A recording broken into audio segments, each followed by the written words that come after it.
In a kingdom carved from marble and sunlight, where wealth glittered brighter than any stars, there lived a princess whose sorrow was more valuable than gold itself. Her name was Princess Aurelia, and from the day she was born, her tears were not made of water, they were made of jewels. When she cried, diamonds fell like rain, emeralds shimmered in her palms, rubies rolled across the palace floors. The kingdom rejoiced. Blessed child, they declared, a miracle of fortune. At first, her parents held her gently, careful not to let her cry too much. But as the years passed, their love slowly changed. Ministers began to visit more often, treasury rooms grew larger, and whispers echoed through golden halls. If the princess cries, the kingdom prospers.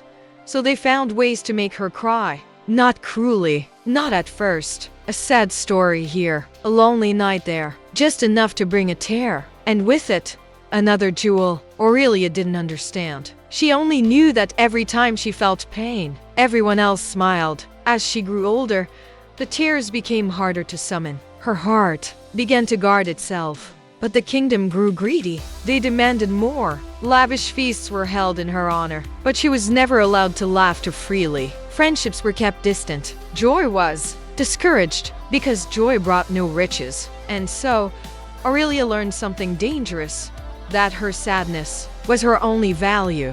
Until one day, a boy arrived at the palace gates. He wasn't dressed in silk or gold. He carried no riches, only a small wooden flute and a quiet smile. His name was Lio. He had traveled far just to see the Princess of Jewels. But when he saw her, he didn't bow. He didn't stare at the treasure around her. He simply asked, "Are you happy?" No one had ever asked her that before. Aurelia hesitated. Then, slowly, she shook her head. Lio sat beside her and began to play his flute. A soft, gentle melody filled the air. Not grand, not powerful, but warm. For the first time in her life, Aurelia felt something unfamiliar. Not sadness, not pressure, but peace. And then, she smiled. No jewels fell, no treasure formed, but something far more precious appeared, a quiet, genuine joy. Days passed. Lio returned again and again. They talked, laughed, wandered the gardens.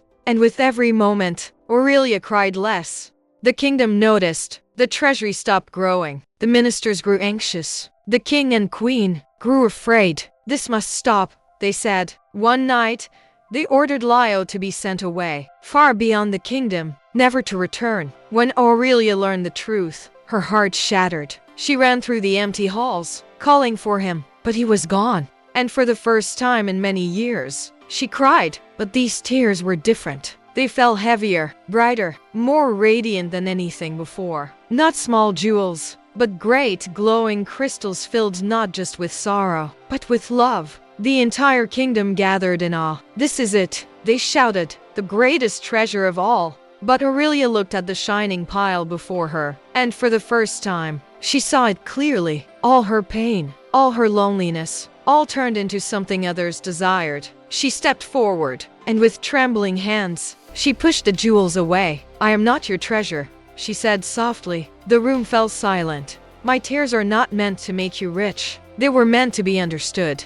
And with that, she turned away from the throne and walked out of the palace. No guards stopped her. No voices called her back. Because for the first time, they had nothing to gain. Beyond the kingdom walls, under an open sky, she found him, Lio. He looked at her, surprised, then smiled. "You came," Aurelia nodded. And this time, she didn't cry. Seasons passed. The kingdom slowly changed. Without its endless supply of jewels, it learned to live differently, to value work, to value people, to value something more than wealth. And Aurelia, she lived a quiet life beyond the palace, laughing freely, crying when she needed to, but never again for someone else's gain. And though her tears still turned to jewels, they were rare now, because her heart was finally whole. Moral of the story: your pain is not meant to be used by others, it's meant to be understood, healed, and honored. True worth is not found in what you produce, but in who you are.